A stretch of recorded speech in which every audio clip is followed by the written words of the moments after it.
Isang magandang araw po sa inyong lahat, mga minamahal kong mga kapatid sa Panginoon. Araw po ng Friday, happy weekend mga kapatid. Dito po ang inyong lingkod, si Pastor Ruel Camia po, mula po dito sa Winnipeg, Manitoba, Canada, para po sa ating pag-aaral ng Salita ng Diyos ngayong umaga. Welcome po muli sa Tinig ng Pag-asa. Kagaya po ng ating nakita sa PowerPoint kanina, ang pamagat po ng ating pag-aaral ay From Trials to Maturity. At hahanguin po natin ang pag-aaral sa James chapter 1 verses 2 to 4. Alam niyo po, recently ay naandoon po ako sa pag-aaral sa Aklat ng Santiago. At I would like to start by sharing with you the book of James. So, hindi ko po ito ipapangako, pero kung ano po yung nagiging pagpapala ko sa pag-aaral ng salita ng Diyos, yun po lamang naman ang ibinabahagi ko sa bawat isa sa inyo. Gaya ng lagi kong sinasabi, ang una pong nakikinabang sa tinig ng pag-asa ay ang inyong lingkod. It is but a duty of a minister of the words or the pastor to keep on learning and to study.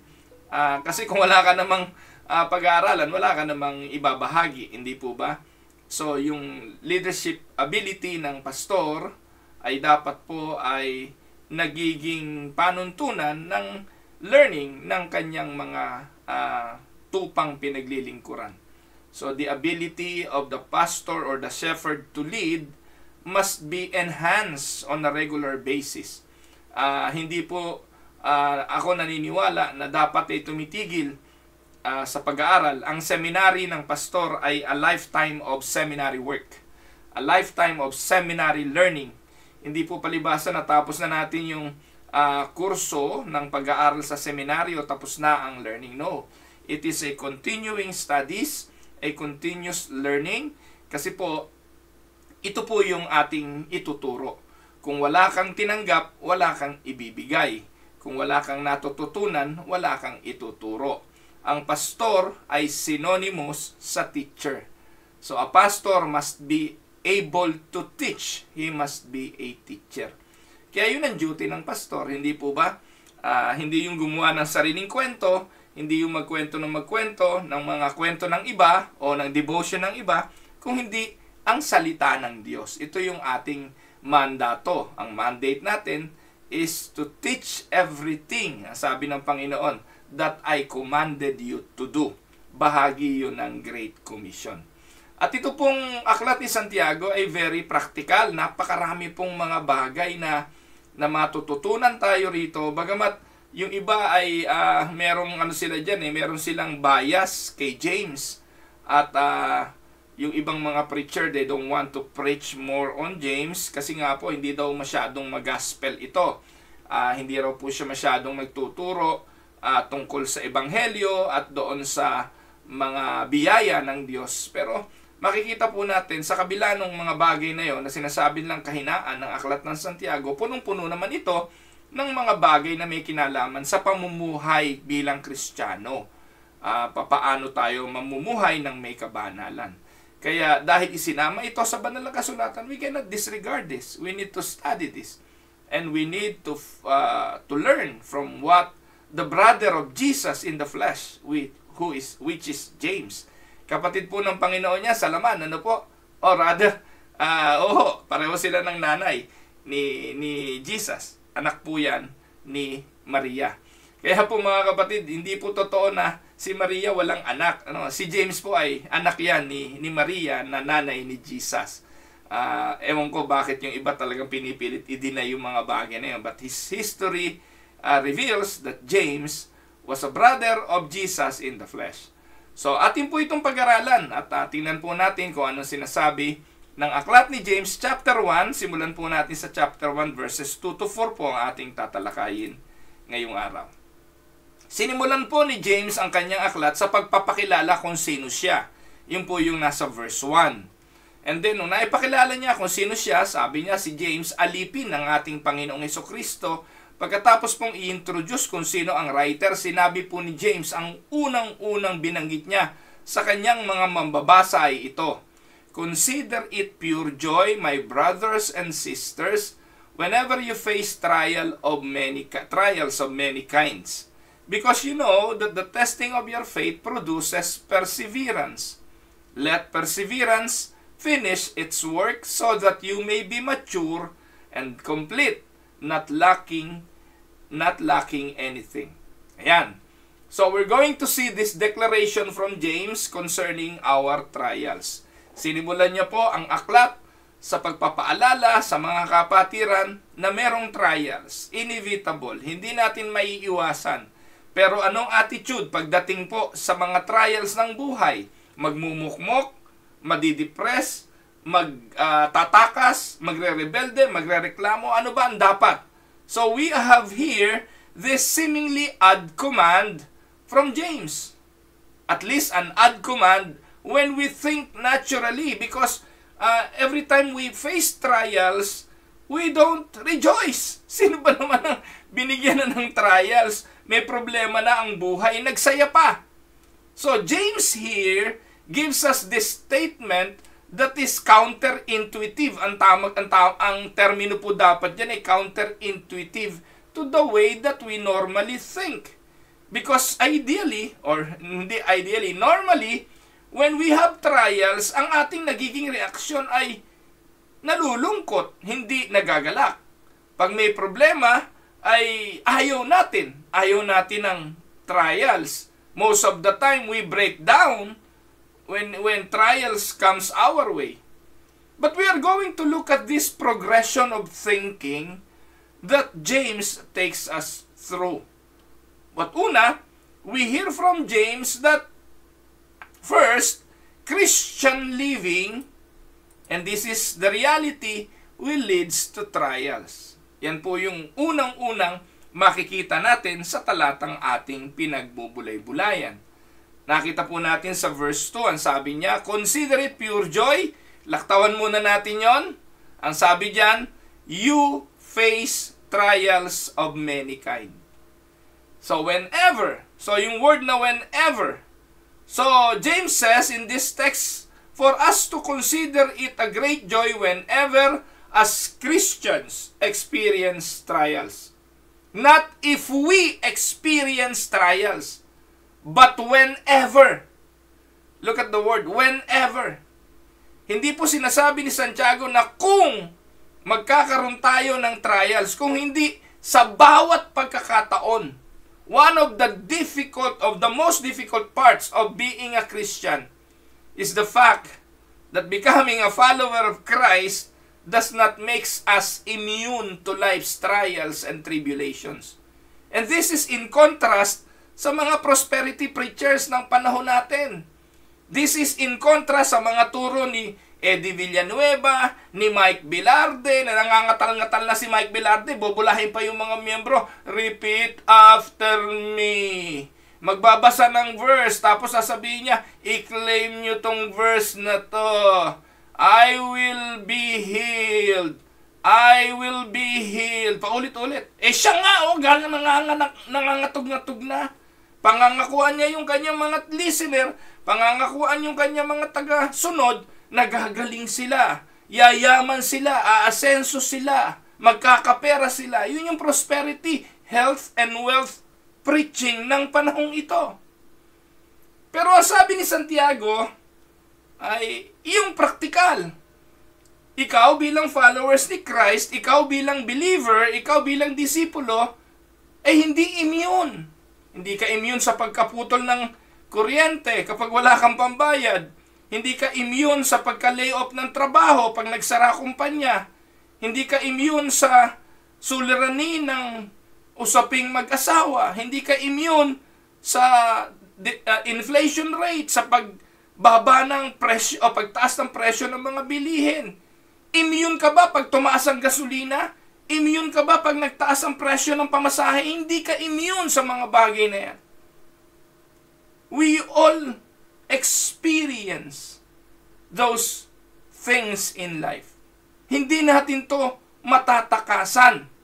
At mga kapatid, why would a good, ito yung madalas na tanong ng mga Pentecostal No po, ang tanong nila, why would a good and loving God allow us to go through such things bilang mga anak ng Diyos.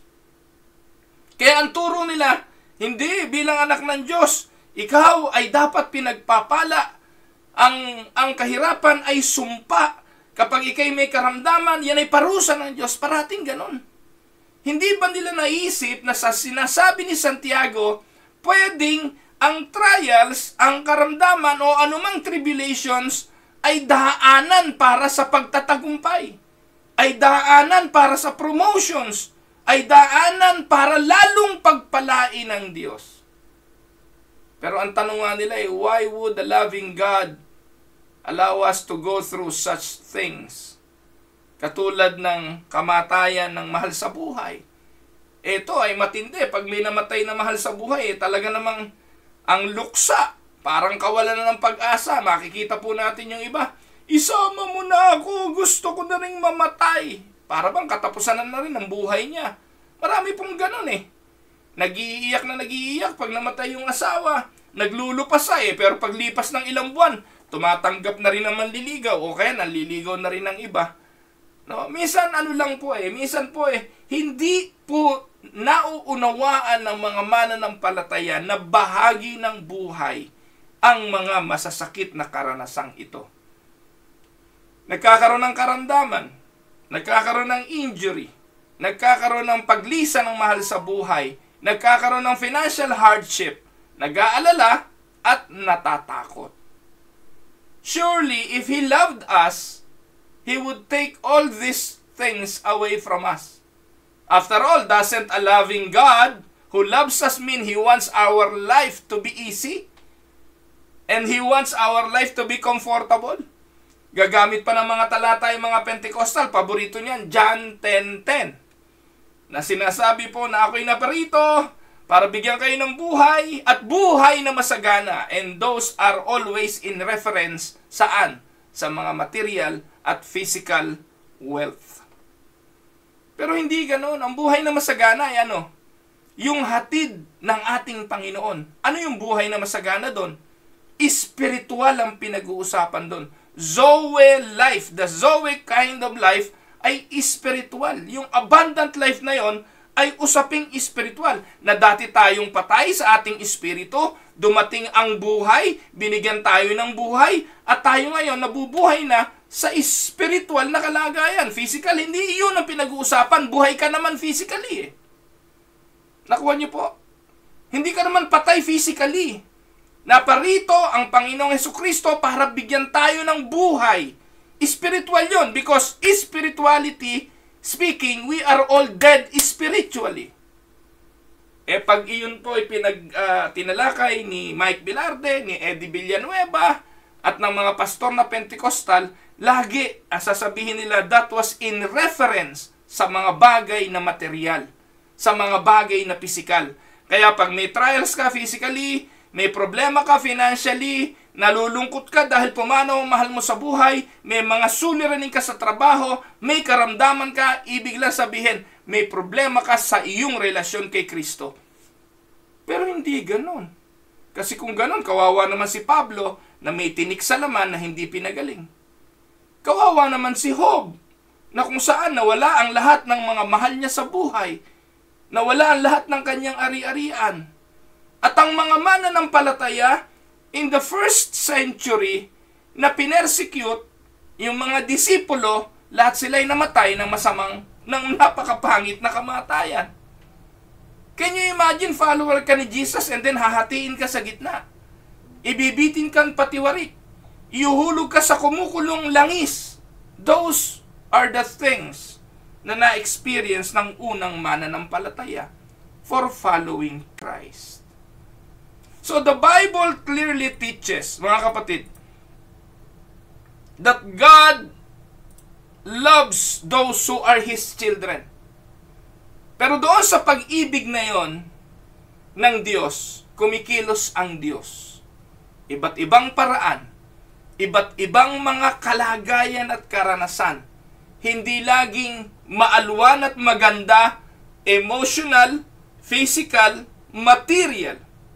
Pero ang sabi ng talata ng Biblia na sinulat ni Pablo sa mga taga-Roma 8:28, He works all things together for good of those whom He loved and those who loved Him.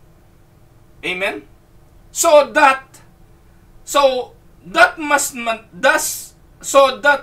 mean that the trials, ang ibig po sabihin niyan, yung mga trials na ating naranasan, pinapahintulutan ng Diyos kasi may tinutupad yun na layunin.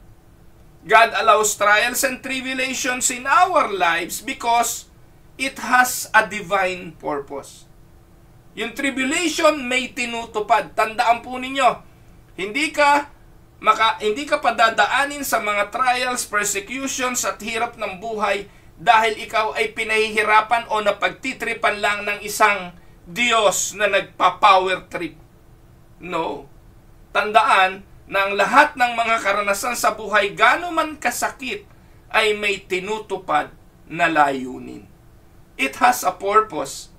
And the purpose of God is for everything to work well for the good of those who loved Him. Notice the word of Jesus. Let us look at the word of Jesus in Matthew 24:29. Ano po ang sabi? Then they will hand you over to be persecuted. Si Jesus ang may sabi nito. And they will kill you. You will be hated by all nations because of my name. Now, kung ikaw ang follower ni Jesus during that time, kabilang ka sa kanyang disipulo, anong iyong iisipin? Sumunod ako sa iyo. I followed you up to the last minute. And then you will say to me, yung pagsunod ko magre-resulta ng aking persecution. Yung pagsunod ko magre-resulta ng aking kamatayan. Yung pagsunod ko ay magre-resulta ng pagkamuhi ng lahat ng tao sa akin dahil sa pangalan mo. Ngayon mga kapatid, kakaibang mga persecution ng Christians ngayon. Ang mga Christians ngayon na pe-persecute hindi dahil sa kanilang pananampalataya kay Jesus. Aminin man natin o hindi, masakit man tanggapin. Pero nape-persecute ang maraming Christians ngayon dahil sa kanilang kayabangan. Dahil sa kanilang masamang attitude. Dahil sa kanilang hindi magandang karakter. Pa-Christian pa daw, pasimba-simba paglinggo, kunwari hallelujah, hallelujah, pero kaparehas din naman nung hindi mananampalataya. Pero ito yung mga binabanggit ng Panginoon, kayo na tapat na mga lingkod ko, kayo na mga tagasunod ko, kayong nagbigay ng buhay sa akin, you will have trials, you will be persecuted, you will be hated because of me. Kaya kung nagagalit man ang mundo sa iyo dahil sa ginagawa mo sa Panginoon, dahil sa pagsunod mo sa Panginoon, yun naman ang realidad ng buhay Kristiyano. Pero kung nagagalit ang mundo sa iyo, not for righteousness sake, no? Kasi yung persecution for righteousness sake, kaya ka nape-persecute dahil ipinagtatanggol mo ang katwiran ng salita ng Diyos. Mape-persecute ka kasi matapang ka magpahayag ng salita ng Diyos ng katotohanan. At yung mga ayaw nun, magagalit sa iyo. Siguro po, isa na rin ako sa pinaka-hated preacher sa social media. Dahil lahat po talaga, wala naman tayong pinipili. Basta yung sinasabi ng salita ng Diyos. Nasa sa kanila naman yon kung tatanggapin o hindi. Ang Diyos naman ang siyang nagpapaunawa nun. Okay lang yun kung kamuhian ka ng mundo dahil sa katotohanan. Pero kung kamumuhian ka dahil ikaw, pastor na utang ng utang, hindi nagbabayad. Ikaw yung pastor na linggo ka lang pupunta sa church, magsesermon ka ng 1 oras, ubod mo ng tamad.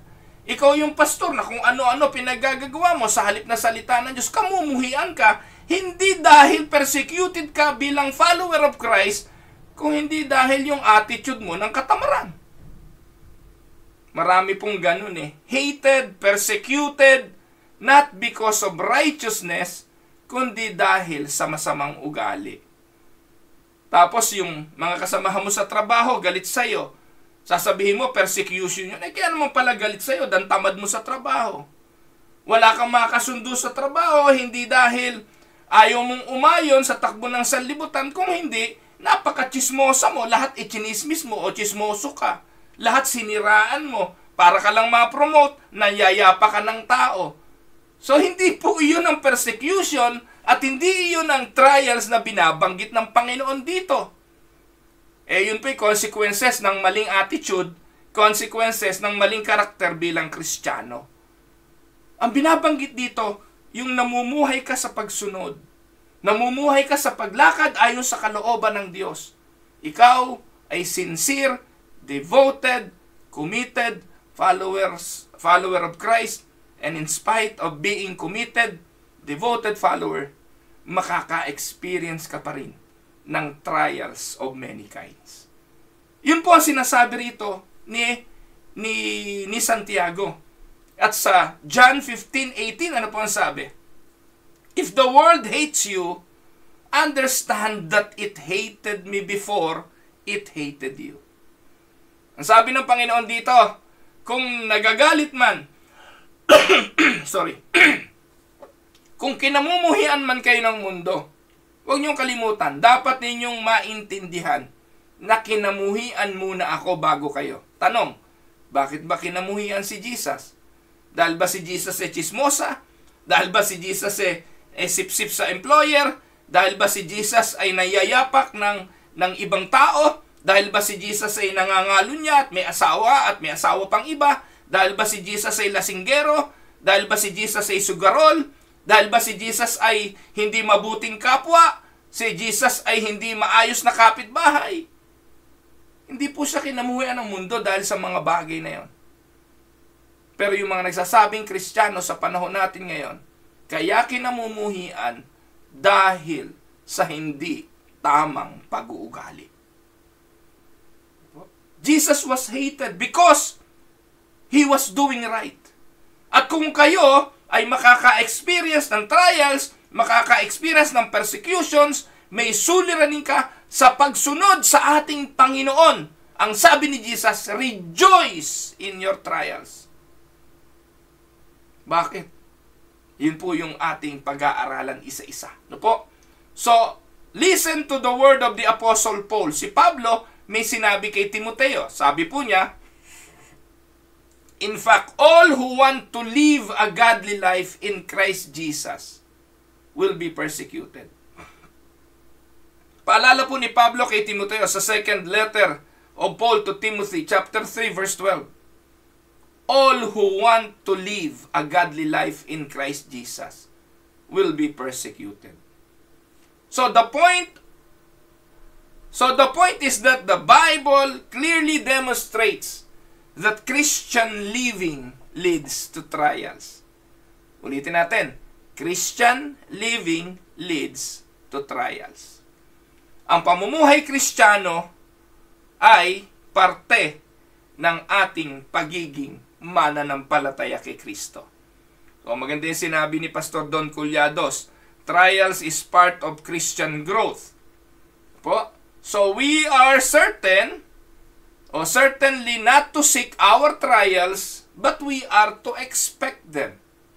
Sabi ni Pablo, no, hindi naman daw natin dapat hinahanap ang trials. Hindi naman dapat nating tayo pa ang gumagawa ng trials. No, hindi ganon. Ang sabi lang ni Pablo rito, ng talata ng Biblia at maging ni Santiago, we are to expect them. Huwag ka na magulat. No, kapag dumating, magala ka na lang. Kasi ang nasa isipan mo, pagdating ng trials na ito at nalampasan, magpo-produce ito ng spiritual growth. Magpo-produce ito ng maturity.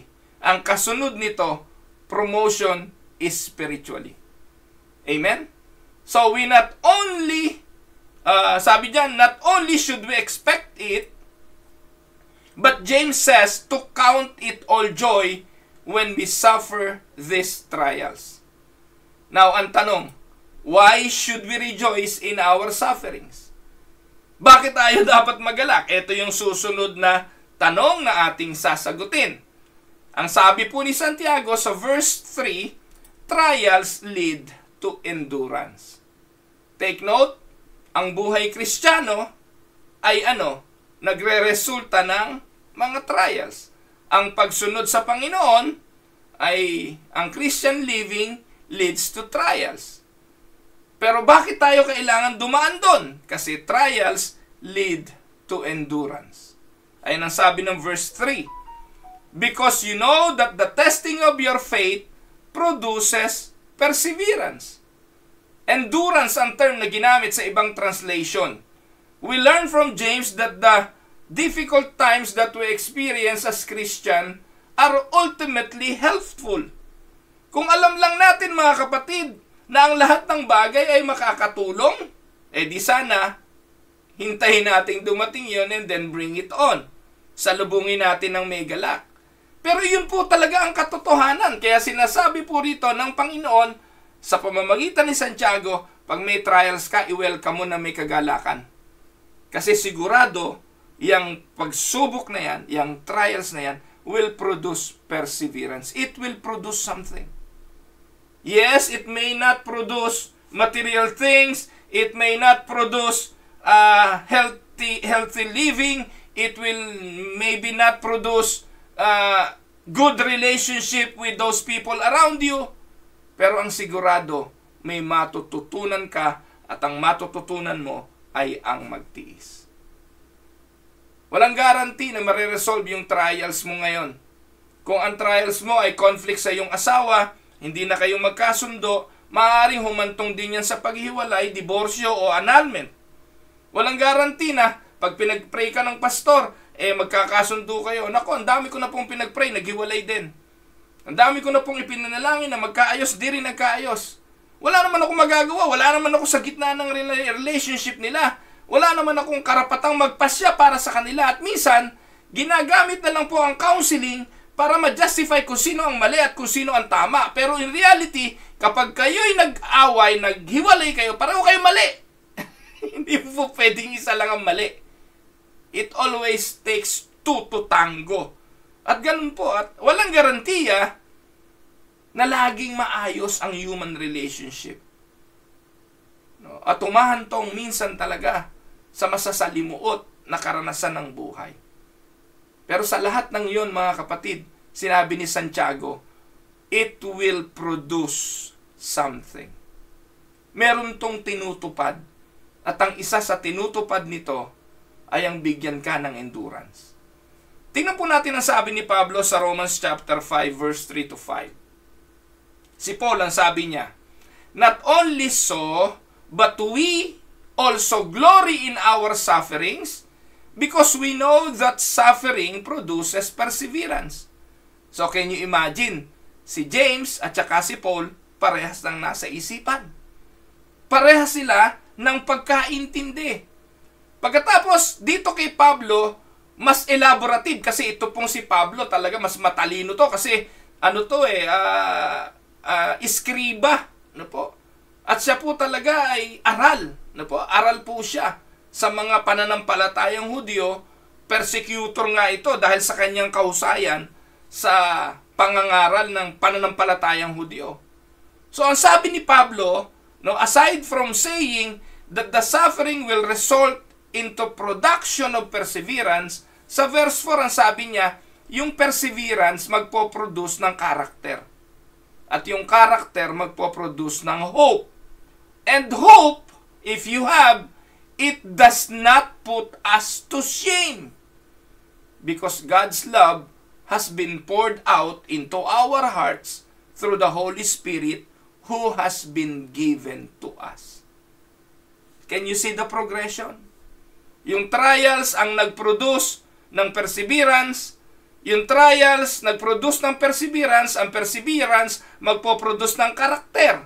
Yung magandang karakter, mga kapatid, laging may pag-asa yan.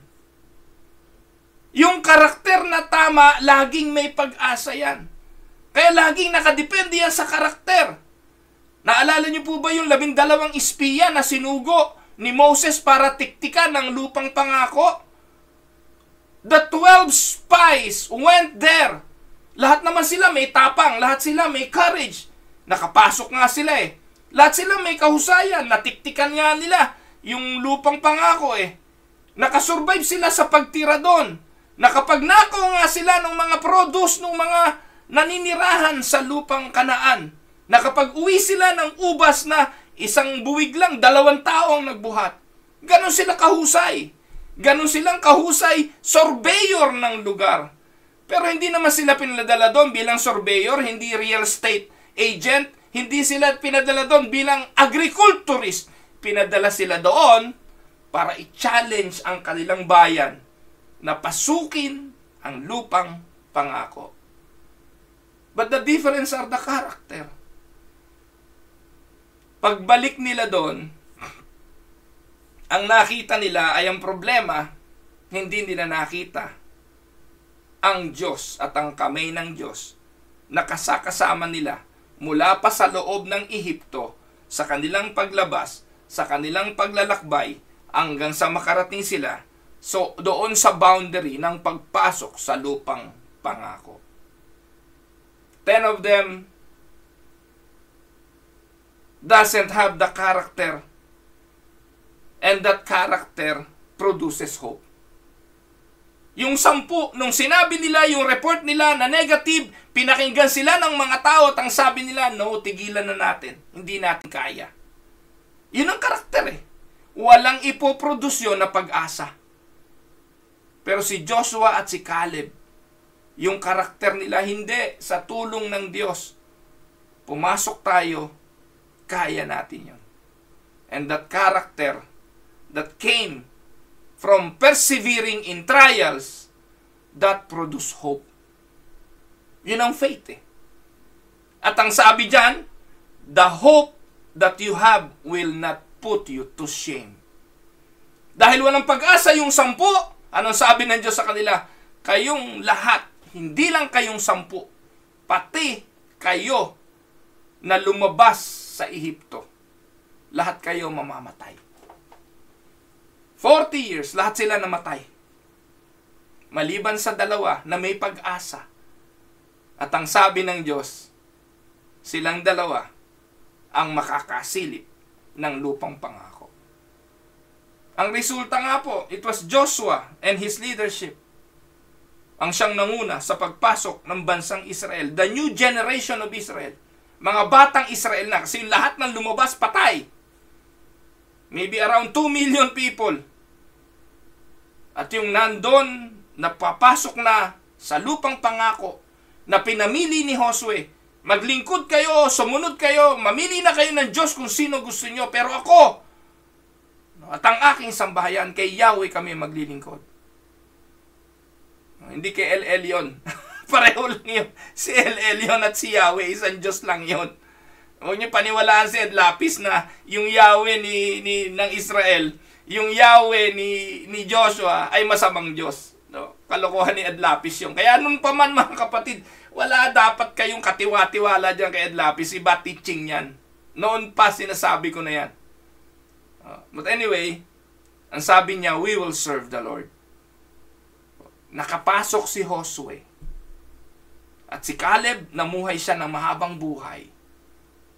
Mahaba na matagumpay na buhay. Yun po yung palatandaan that character produces hope. And hope not put us to shame. Ang sabi, because God's love has been poured out into our hearts through the Holy Spirit who has been given to us. Amen? Yan po ang sabi ni Apostol Pablo. So, notice first of all that James has switched from talking about trials to talking about the testing of your faith. Anong implikasyon? So, the implications, trials are equal to the testing of our faith. Yan po ang implication yan. Yung pagsubok na atin po, o yung pong trials na naranasan natin, synonymous sa testing of our faith. God can use trials to test us in our faith. Now, ito yung magandang tanong dyan. Lagi pong tanong yan ng inyong lingkod eh. Bakit ba binibigyan ng Diyos ng trials ang kanyang mga anak? Para ba alamin ng Diyos kung magtatagumpay o hindi? Para ba alamin ng Diyos kung kaya natin o hindi? No. Kaya ba binigay yung ano tawag doon, puno sa gitna ng halamanan para malaman ng Diyos kung kakainin o hindi? God is a sovereign God. He knows everything. Alam na ng Diyos yon, mga kapatid. Alam na ng Diyos that Eve will fail. Kaya nga po Genesis 3:15 meron na pong proto-evangelium. Nakaredy na po lahat, nakalatag na lahat, tanaw ng Diyos mula sa simula hanggang sa dulo ng ating buhay. Kaya therefore, hindi ka bibigyan ng Diyos ng trials para sa Kanya. Para alamin niya kung ikay papasa o hindi. Alam yun ng Diyos. Pero bakit tayo binibigyan ng trials? Para yun sa atin. Para tayong makaalam, para tayo makaunawa na hindi pala natin kaya.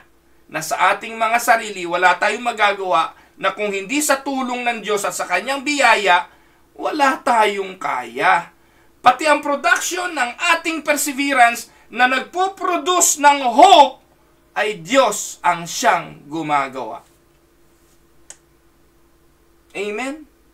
Sa pamumuhay ng may kabanalan, hindi ikaw ang nagpapakabanal. Ang sabi po ng talata kanina sa Romans 5:3-5 sa verse 5, through the Holy Spirit, because God's love has been poured out into our hearts through the Holy Spirit who has been given to us.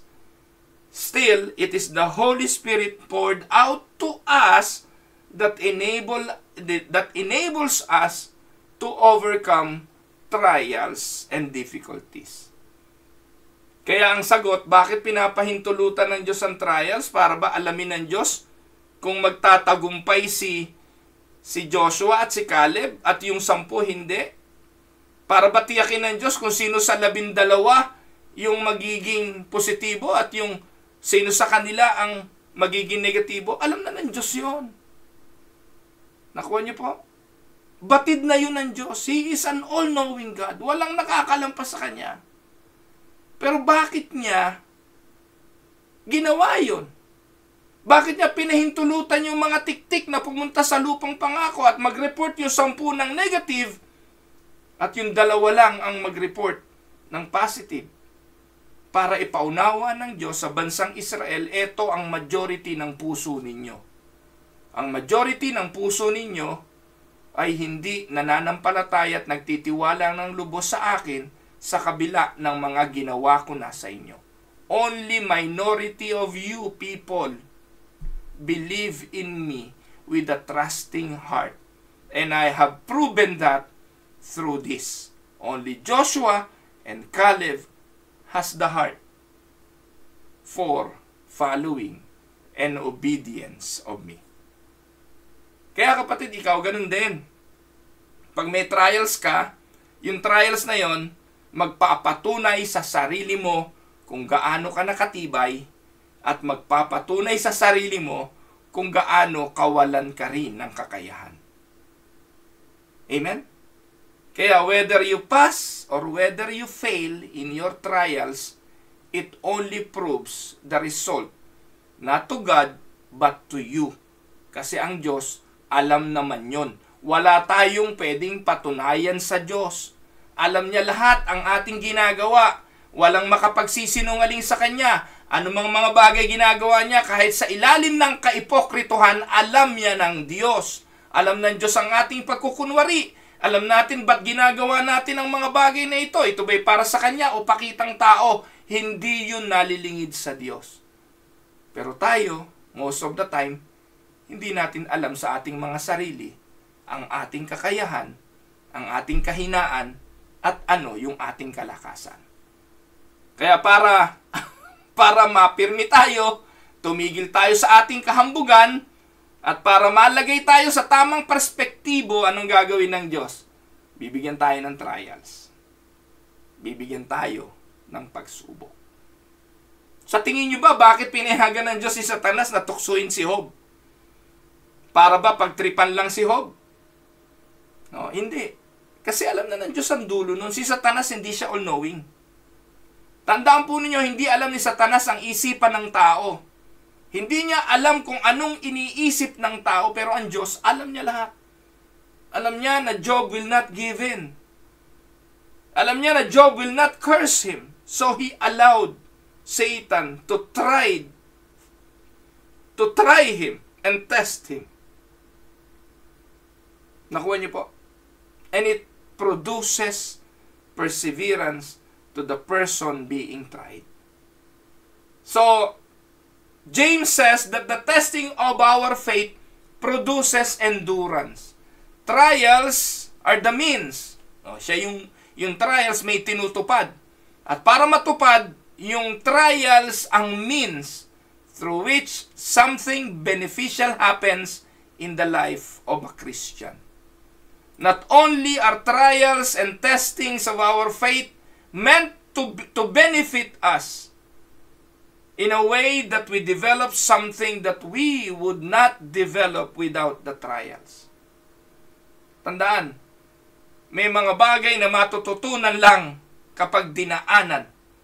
May mga bagay na matututunan lang kapag naranasan. Personally experience ang tawag doon. At minsan, itong karanasan na ito, lagi sinasabi yan ng misis ko eh. Yang experience best teacher. Pero ang sabi naman ni John Maxwell, hindi lahat ng experience ay best teacher. Sabi ni John Maxwell, only the evaluated experience. So ano pong ibig sabihin nun? Yun lamang pong na-evaluate, nasuri, nakita ng mga karanasan na nag-produce ng endurance ang masasabi nating mabuting guro at beneficial. Nakuha niyo po? Kasi maraming mga tao, paulit-ulit lang na ginagawa, hindi naman natututo. Paulit-ulit na nangyayari, iba't paulit-ulit na karanasan, pareho-pareho, hindi pa rin natututo.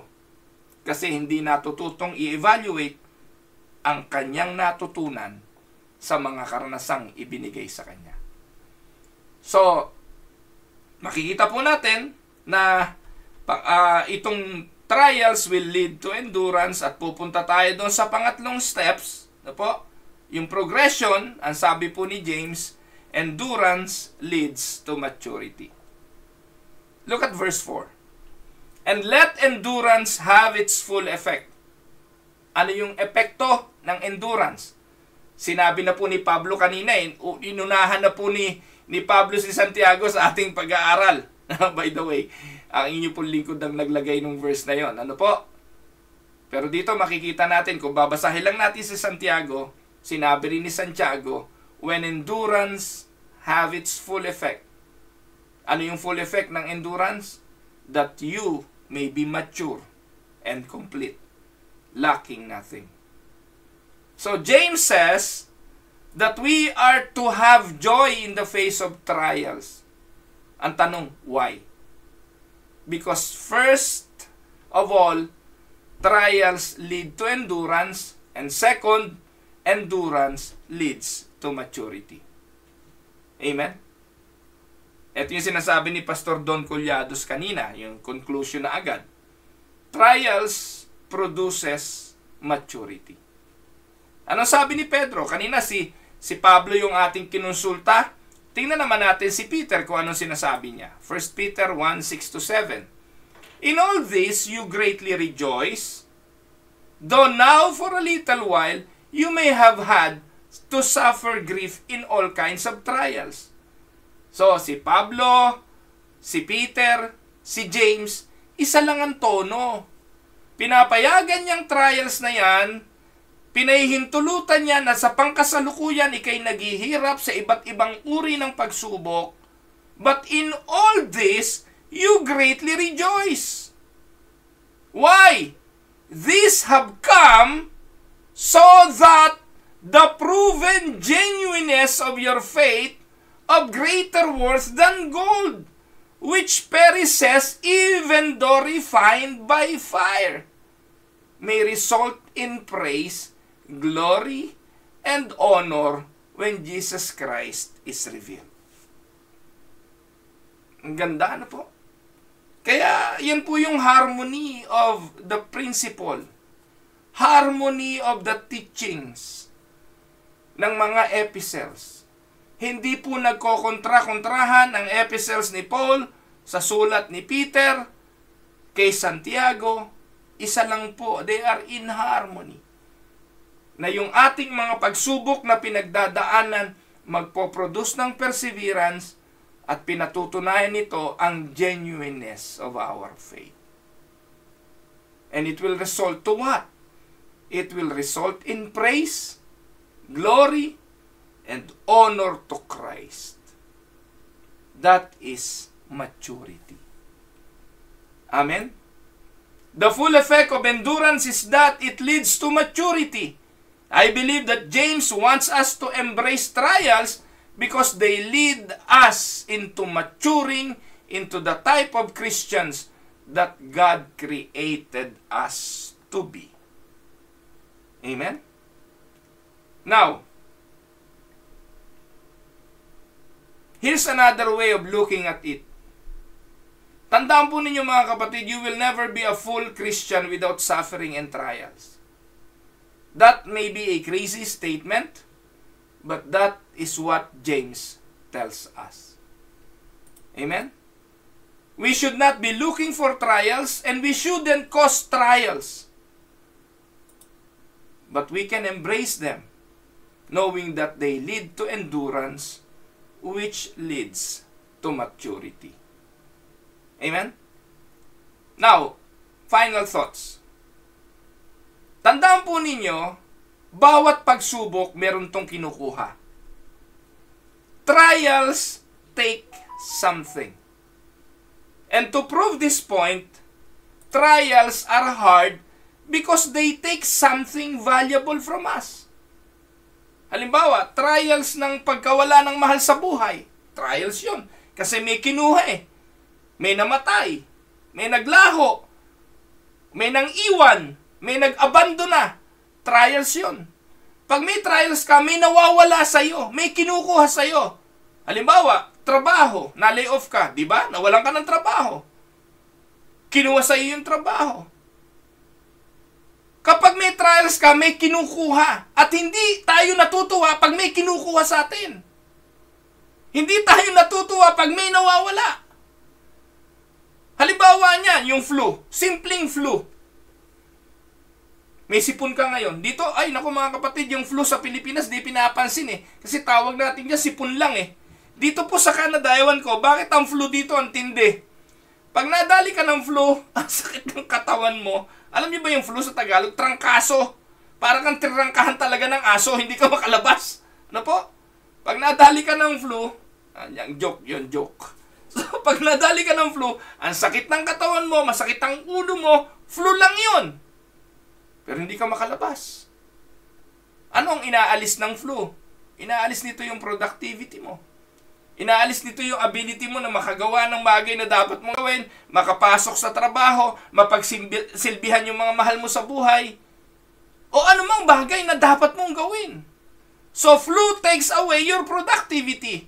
And we consider sickness as what? As trials because it takes something away from us. Nung ako po ay naoperahan sa pusod, aba, 1 linggo, wala akong nagawa. Pahiga-higa lang ako. It takes away my productivity. Kaya every time na nasa trial ka, merong tatanggalin sa'yo. Nawalan ka ng trabaho, ano tinanggal sa'yo? Hindi lang naman yung trabaho mo eh. Yung buying capacity mo kasi wala ka ng pera, wala kang pambili. Wala kang pambayad ng mortgage, wala kang pangpasyal, wala. Tinanggalan ka nito, di trials. So kaya kapatid, pag may trials ka, itong realidad, merong tatanggalin sa'yo. Halimbawa, kaibigang chismosa. Ano ginagawa niyan? Tinatanggal yung pagiging magkaibigan nyo. Pag may nanira sa'yo na kaibigan mo, tinanggal na niya ang pagiging magkaibigan nyo. Trials will take away something from us. Computer, ito madalas ko na experience eh. Nagsisimula na tinig ng pag-asa. Biglang-bigla nag-crash yung computer ko. Ano mangyayari? Computer crash takes away your time. At ang pinakamasakit na bigay na trial sa iyang kamatayan. Because it can take away loved ones. So think about mga kapatid, what trials you are facing right now? And what the trial take away from you? Kung nawalan ka ng mahal sa buhay, dahil sa kamatayan, yung kamatayan yon tinanggal, inalis yung mahal mo sa buhay. Hindi na yun maibabalik at ito ang realidad. May mga bagay na kukunin ang trials na hindi na maibabalik. Pero in spite of this, ang sabi ni James, count it all joy. Not just to count it as joy, but as all joy. Count it all as joy. James 1:2. And it is important to understand that this feeling of joy does not remove all sorrow. Hindi naman po sinasabing kapag ikay nagalak para kang nasisiraan ng baliw, namatay ng anak ko, yay! Nawalan ako ng trabaho, hindi ganon. Hindi po yun ang ibig sabihin nun. Kundi yung joy na yon ay ang inner peace na kapatid noon. Na naniniwala ka, merong ipoproduce ang trials na ito. Merong ipoproduce ang bagay na ito. Lagi ko nagagamit na example dito yung aking babalaihin na si Kuya Manix Cruz. Siya po yung tatay ng mapapangasawa ng panganay ko na si Yenyen. No po. Si Kuya Manix po ay sa kanyang testimony, nasa 700 Club yung testimony niya, yung life testimony niya. Na yung kanyang unang may bahay, na nanay ng kanyang mga anak, nung nasa Pilipinas pa sila, ay naku, katakot-takot na hirap. Nagkaroon po ng karamdaman, kidney failure, dialysis dito, lahat na po ng mga kaibigan niya, nautangan niya, napakadami pong naging problema. Pero ganun yung pagtitiwala niya sa Panginoon na may tinutupad na layunin ang Diyos tungkol sa mga bagay na yun. And eventually, yung sakit ng kanyang may bahay na uwi, sa kamatayan nito, na iwanan sa kanya ang liliit ng kanyang mga anak. Ini-imagine ko nga po yun, ako, salamat sa Diyos kasi ngayon, malalaki na yung mga anak namin, pinahintulutan ng Diyos na umabot kaming mag-asawa na ganitong edad na yung mga anak namin ayos naman po, malalakas kumain din, no? Malulusog ang katawan, at yung iba nga po, gaya nga po, si Yenyen ay mag-aasawa na. No? So, okay naman po sila, si Reb, si Ru. Pero si Kuya Manix, during that time, talaga sa palagay ko, kung ako yun, parang hindi ko rin kakayanin. Pero, napagtagumpayan niya yun. Yung naging kamatayan ng misis niya, nagbigay ng bagong perspective, nakapagbukas ng pintuan sa Canada, para makarating siya ng Canada, na hindi niya nalalaman, na dito naman pala sa Canada, merong isang dalaga, na sa katauhan ni Ate Marie Cruz, na yung pala naman ang inintay ng Diyos, na ipinreserve ng Diyos, na hindi mag-asawa, kasi, yun yung kanyang makakatagpo at sila ay pagsasamahin ng Diyos bilang mag-asawa. And God did the most, I guess, miraculous thing for Kuya Manix. Naging mag-asawa po ang dalawa. Dumating po yung pagkakataon, nakuha ni Kuya Manix ang lahat ng kanyang anak. Pati na po yung panganay na during that time ay meron na pong mga anak din sa Pilipinas na for many, it is impossible. Kasi paglampas sa edad, hindi mo na makukuha. Pero I don't know kung ano ginawa ni Kuya Manix. Pati yung panganay niya, nakuha niya. Overage na po yun, nakarating dito. At nakita ko po na ang lahat ng yon ay bahagi ng pagkilos ng Diyos. So, kung ang trials ay may kinukuha, huwag nating alisin sa ating isipan na ang Diyos gives something back. Trials take something, God gives something. It is because when we respond to trials by turning to Christ, setting our hearts on Him and relying on Him to help us, God will give us steadfastness. Verse 3. And God will use this steadfastness to keep us persevering all the way to heaven. And then when we enter heaven, God will mercifully reward us by making us perfect and complete, lacking in nothing. Amen? And that is why we can count as joy the trials which take things away from us, because in heaven, as a result of our steadfastness, God will give us so much that we are perfect and complete, lacking in nothing.